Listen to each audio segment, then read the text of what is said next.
Okay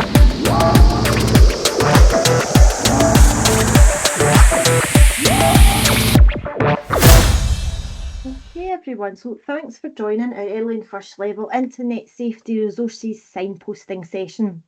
We're having this month ahead of Safer Internet Day that will take place on the 11th of February, just to give you a wee bit more time to become familiar with the resources and decide what ones you might want to tap into for your learners. If you're new to Safer Internet Day, it is the UK's biggest celebration of internet safety. Each year it focuses on a different online issue or theme, and these themes come from the young people, the things that they're seeing and hearing and experiencing in the UK. The UK Safer Internet Centre, who are behind Safer Internet Day, are a partnership between ChildNet International, the Internet Watch Foundation and South West Grid for Learning. So this year's theme is Too Good to be True, protecting ourselves and others from scams online. So what does that mean for us and the young learners that we're working with? Well, we're all increasingly living more of our lives online, aren't we? We all need to understand the risks and take appropriate steps to keep ourselves, our families, the children in our care, the organisations we work for, safe. So how can we support these wee people we work with to get the most out of their time online, when they are online? We know that playing, living and learning safely and securely in a digital world requires support, doesn't it? So it requires us to have a wee bit more knowledge about, where they might be online, the risks that might be associated and the resources that are interesting to the children, things they can relate to, things that are developmentally appropriate. Awareness raising events like Safer Internet Day, they really help us, to put the importance of internet safety on our calendars and our newsletters as we share the messages, the links and resources. But do we continue these learning experiences all year round? Is talking about keeping ourselves safe when we're using the internet, a common discussion point? Is this something that we come back to and we revisit? A national self-evaluation guidance. How good is our school? Or how good is our early learning and childcare? That tells us about our responsibilities as practitioners. Okay, safeguarding and child protection. It's everyone's responsibility to keep the children in our care safe, whether that's online or offline. And by supporting our parents and families at home to make better choices in terms of children's online experiences, we are helping to enhance learning and health and well-being through these opportunities to learn with and through technology. And of course, that's only a snapshot. We could look at, all of the quality indicators, but we're not going to do that tonight, just for time's sake. So that's our national self-evaluation guidance. What about our curriculum? What does our national curriculum tell us? So in Scotland, we use the term cyber resilience and internet safety, or CRIS for short, okay? And these are our experiences and outcomes that sit within the technologies curriculum under digital literacy. Okay, there's a whole experience and outcome dedicated to cyber resilience and internet safety, early level and again at first level. But what does it mean? What's the difference between cyber resilience and internet safety? Before we start to look at resources, we need to know what those differences are. And feel free to pop in the chat or come in over your microphone if you want to give some examples of how you're interpreting it.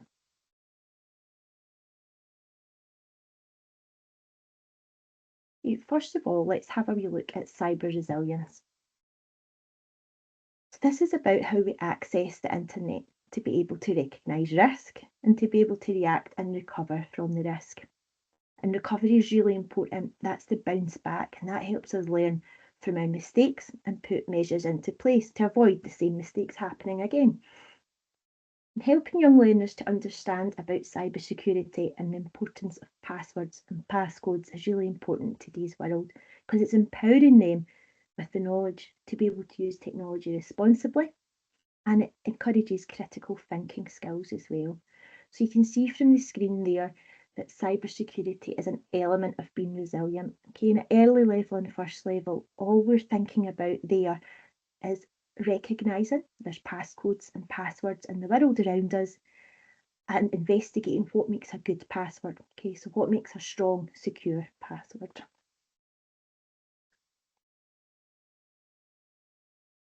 And we'll come to that nearer the end, okay, because this session is about internet safety, not cyber resilience. So, internet safety then, what does that mean?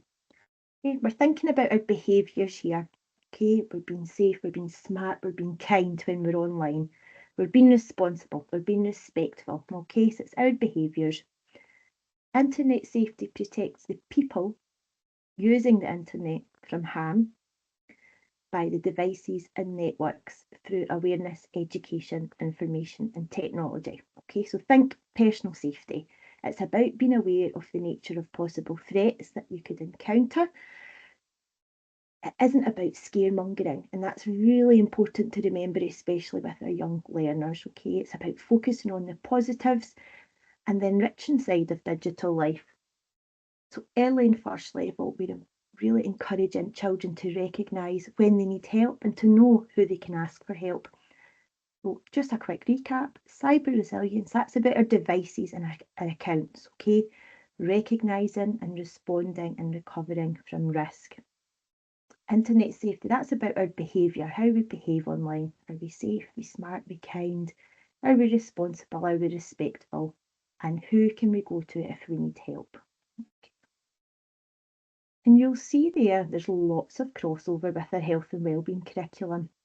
We're continually supporting children to learn about where to find help, the options that we have to keep ourselves safe, making smart choices. So when we go on the bike, do we put the helmet on? When we're out a walk in our local community, have we got a high-vis vests on? Do we have goggles on, or whatever your rules are, safety rules for using the woodwork tools? We're continually assessing and managing risk and encouraging the children to do that as well.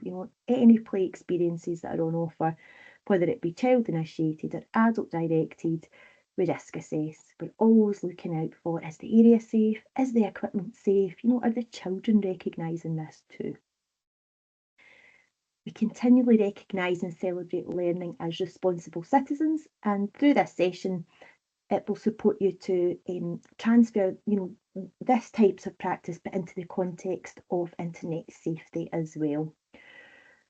So there's quite a few resources, there's a fair amount of resources out there for internet safety, not so many for cyber resilience until recently, but like I said, we'll come back to that towards the end.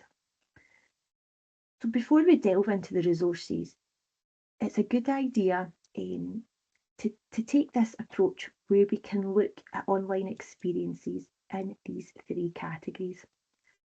Okay, so this helps us to understand what one or what a child might or yourself might be doing online. Okay, it generally falls into one of these three categories and in this order as well. So if you think about very young children's sort of online habits, what is it they are doing when they have a device that's connected to the internet? Well, they're probably not going to be sitting writing an email, are they? They're probably, not all, but almost all will probably be consuming content of some sort, whether that be looking through photographs on the camera roll, videos on a video sharing platform. Then as they become more confident, as they develop fine motor skills, as their literacy development progresses as well, they might start to begin creating content, and that could be, by using a whiteboard app to do a drawing. It could be sending an audio message on something like WhatsApp, or recording on an audio app, because of course sending them, but that would come into communicate, wouldn't it? So you can see where it progresses. You consume, you create, you communicate, and with each of those categories there's more risk. Okay, so if you think about the risks that would be included when you're communicating content, that there would be a lot more there than just when you were consuming content. Okay, and this is something that we go into in much more detail in our two-part session, and I'll share the details for that with you at the end. Okay, so because this session is focusing on internet safety resources, that's our signposting session, we should start now to have a wee look at the resources. Two main resources we're going to focus on here: ChildNet and COP Education for Internet Safety. And then we're going to come back to the Safer Internet Day themed resources for this year. So ChildNet are a UK-based charity who empower children and young people and those who support them in their online lives. Its mission is to work with others to make the internet a great and safe place for children and young people. And as mentioned earlier on, they're part of one of the organisations that organise Safer Internet Day. Now, COP, they are a branch of the National Crime Agency, and they help to protect children and young people from online child sexual abuse through their education programme. And in this programme, they provide training, resources and information to professionals working with children and young people and their families. And their goal is to reduce vulnerability to abuse and increase confidence and ability to seek help when needed. So we're going to have a wee look now at some of these resources. I'll give you a little overview of what they entail and what the intended age range is for. Okay, so ChildNet first. This is the DigiDuck range, and this is aimed at 3 to 7-year-olds. You can download online flipbooks or PDFs, and there's coinciding posters that you can download too. So DigiDuck can help early and first level learners begin to understand themes such as consent and respect. So through various stories and scenarios, DigiDuck learns some important life lessons. Whether that's about being a good friend, where the focus is a photo of someone is taken and shared, what should he have done? Should he have then reshared that photo? How did it make the other person feel, etc. And then Detective DigiDuck, that's all about reliability of online information. So this fits really well with the theme of this year's Safer Internet Day. So the famous friend story is about trusting people online without scaremongering. Again, it encourages critical thinking and reliability of information, and it shows that anyone can really pretend to be anyone. The story supports understanding without scaremongering. For example, the famous friend sees the class go off together to the school hall. So they're not going to, a random stranger's house or anything. They're going off to the school hall to determine if they have unmasked the identity of this mystery person. So very important themes, but all set, in a developmentally appropriate way that's not going to give children nightmares, if you like. Okay, ChildNet also are behind the adventures of Smarty the Penguin. Okay, so these are a progressive set of stories aimed at 3 to 5, 5 to 6, and then 6 to 7 years. There's 6 stories in this range, and wee Smarty is the main character, and he encounters some tricky situations through different stories again. And there's a song that goes along with these stories as well. And the lyrics, I can't remember the tune to this one, but the lyrics include, before you tap and click, you need to stop and think and tell someone. These can be downloaded as PowerPoint files, and they've recently been updated last year as well. And there's also some colouring in sheet downloads if you want to provide those as well. And then a more recent animation or story, I should say, from ChildNet. This came out just a couple of years ago, and they did a lovely read along for us. This one's aimed at 3 to 7-year-olds, and it's called Hanny and the Magic Window. So again, this one is an online flipbook, or you can download a PDF, and we've got 2 links for read along sessions as well. So it's about a wee girl, Hanny, and she has this special magic window. And when she sees something that upsets her, she finds it quite hard to explain what's happened. But positive resolution in this story, happy ending, the window symbolises something popping up on a tablet or computer screen. So again, it's getting this sort of key messaging across without scaring children. Oops, back again. So on this slide here, I've got the links for the read along by the author Amy Lockwood, And I also have another live session, a read-along session that was delivered by DigiLearn Scott a couple of years ago. And I should say, just before we move on, that ChildNet are more than happy for any of these materials to be re-recorded and shared, as long as you give credit to ChildNet and the author, and it's not posted publicly online, so the link couldn't be public. So that's always really useful to know. They also have on the website a section for help and advice for parents and carers, and a help and advice section for professionals as well. So if you wanted to spend a wee bit of time professional reading, there's material on there that would support that too.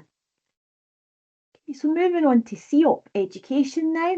These feature these little characters that we see here on the screen, Jessie, Tia and Mo, and these are a series of animations.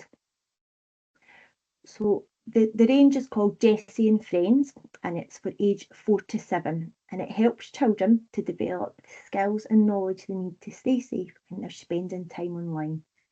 It's designed for children to visit with their parents or supervise an adult practitioner, and they have a little animation and then they can collect badges. Okay, so after watching the short animation where they help these characters, Jessie, Tia and Mo, to identify when to tell a grown-up, and then in brackets for short, that's TAG, tag, tell a grown-up.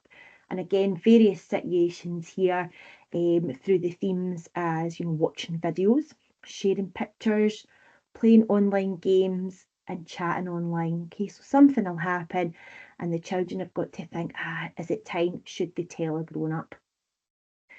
So the key message throughout the Jessie and Friends range is that if a child is ever worried by anything they see online, they should tell a grown-up they trust who will help them.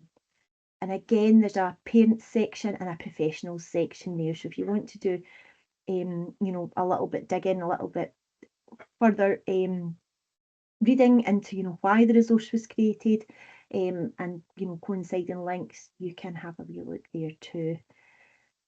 And there's a really catchy song for this one. I'm not going to play it, I'll let you do that in your own time, but there's a really catchy song and it has the lyrics. If it makes you feel funny in your tummy, worried, scared or sad, then you must tell a grown-up, like your teacher or your mum or dad. And that's just a really nice one that goes along with it, and it sticks. I can hear it in my head already. In Sense Media, and it'll give you a little bit more information. So it'll tell you why it has that age rating and what sorts of things the movie or the app include. Okay, so Common Sense Media can help share key information with parents and carers, giving age-based media reviews. So there's a section again for parents and practitioners and for professional learning. And I took a little screenshot earlier, so I popped on and just had a little look, and I put in a Super Mario Run. So my wee boy's 3 and he keeps wanting this Super Mario app. So I thought, right, let's see what does it entail exactly, because I can't always, have time to look through all of these myself, but somebody, Common Sense Media I should say, have done the hard work for us. And as well as ratings from the team at Common Sense Media, there's also reviews by parents and children as well, so older children. So these are the kinds of things that it feeds back on. Okay, so it gives you an age rating, and then it's giving you some from 1 to 5, some ratings on things like, does it have violence? Does it reference drinking, drugs? So you can open up all of those to get, more detail. But in the privacy rating bit, and this is the important bit, is it using your data for anything? So there's some warning signs there.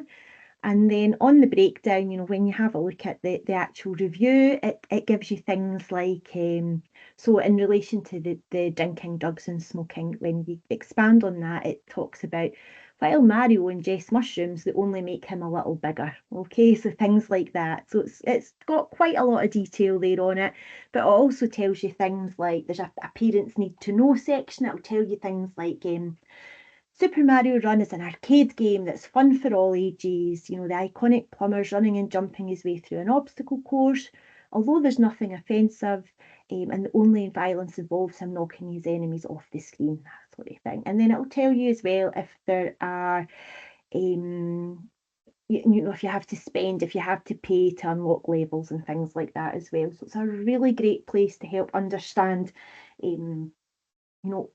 what these apps and things entail without having to take the time yourself to go through them all. A really great site to share with parents and carers as well, because it can be really difficult when other children are allowed to do certain things that you think, I don't really want them to be accessing that yet, and you feel the pressure. So this is somewhere you can go just to reassure yourself that you probably are making a very good decision.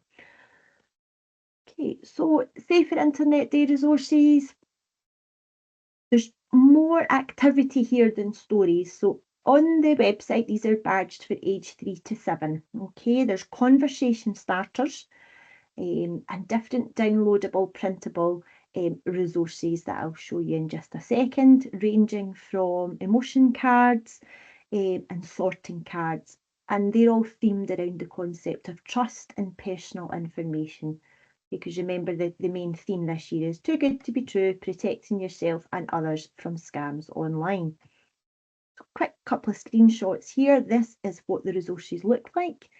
There's also PowerPoints you can download as well. So if you wanted to do like a whole school assembly, it has those resources in there as well. There's quizzes that you can share for home learning, if you want to get all your families involved as well. Looking through these resources, I would probably say first level. Okay, so they're more sort of task based. They're not as, I suppose, story, animation, song type that would be more appropriate for your younger learners or more engaging for your younger learners. But you'll know your learners best, and you'll know sort of where they are in terms of understanding these concepts, and if a story or an actual sit down activity would be more engaging for them. Okay, so just a quick recap. This session is focusing on the internet safety resources. Okay, next month we've got more opportunity to join in the cyber resilience resource sessions, similar to how today has been, but we also have a read along as well for the children. So it's a session during the day where you can join with the children, and a story will be read live to them with opportunity for questions and things at the end. Okay, so very briefly, just to touch on cyber resilience, as well as our internet safety learning, okay, and thinking about our behaviours and the telling a grown up, what else can we do to protect ourselves, okay? Devices and accounts, all right, that's what we're thinking about. And for our wee people at early level, we're thinking about the importance of passwords and passcodes. And our main resource for cyber resilience for early and first level is the Bongles and the Crafty Crows. You might be aware of it, you might have came across it in the P1 book bags, you might have saw it in the library, there may be copies in the nursery that you are part of. This is the second year it's been part of the family bags in primary one. And it's a very special story because it's the first of its kind that it was created for younger learners in Scotland, but it includes all the main messages from the National Cyber Security Centre about 3 random word passwords. There's the storybook there, the hard copy storybook. There's also the downloadable PDF on the website, and there's a lovely animation. If you're working with children in the Gaelic medium education, there's also Gaelic medium resources there as well. But just very quickly, as well as the story, what else do we do? What else can we do to support children's understanding? Well, with internet safety, there's lots of those health and wellbeing examples, isn't there? We were talking about keeping ourselves safe, being responsible, we're linking it to our sort of everyday decisions.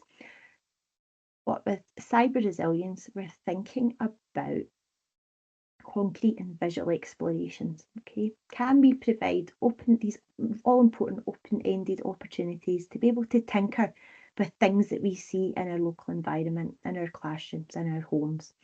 Okay, because essentially the messaging, from all those items on the screen, or the purpose of all those items on the screen, are to keep things safe, to keep us safe, whether that be a physical lock on your bike, to a PIN code, passcode on your mobile device.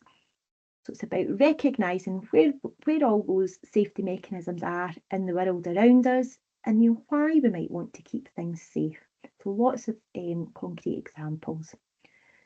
So quick recap, cybersecurity is a key element of being resilient. Okay, by building understanding of cyber risks and threats, we're able to take appropriate measures to stay safe and get the most from being online. And why? Why is it important? Well, it's crucial in today's world and it benefits our overall digital literacy. We want our children to become responsible and to get the best from their online experiences. And if you are interested in coming along to the Cyber Scotland Week sessions, where we will focus on the bongles as the main resource, I will send you the links along with these slides where you can sign up. And if you want to do a wee bit more digging in cyber resilience and the resources that we have available for early and first level, we have a selection of links there on the screen for you. Bongles session specifically on this screen. As you can see, we've got an educator webinar which gives an overview of the resource, where it fits to where it aligns with the curriculum, and then various read-along options for children, including children in the Gaelic medium education, and also an accessible read-along for children that might want to join using symbolised resources. So that one's in partnership with COL Scotland. If you click on the link, you can find out a wee bit more. Now, I mentioned earlier, if you want to unpick the consume, create, communicate message in a wee bit more, because we just briefly touched on that this evening, but if we want to unpick that a wee bit more and look at examples of what that looks like just now in early and first level, and what the risks that are associated with each of those actions online do, then we have a two-part session running again in March, an hour for session 1 and an hour for session 2, who will unpick that a little bit further. So you're welcome to join those as well.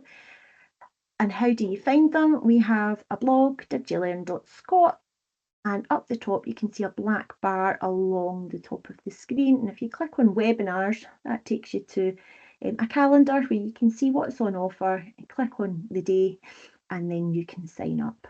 And I mentioned also as well that most of our sessions are recorded, and when they have been edited and uploaded, we pop them on our Digilearn Scot YouTube channel. So that's where you'll be able to find the recording from this evening as well. So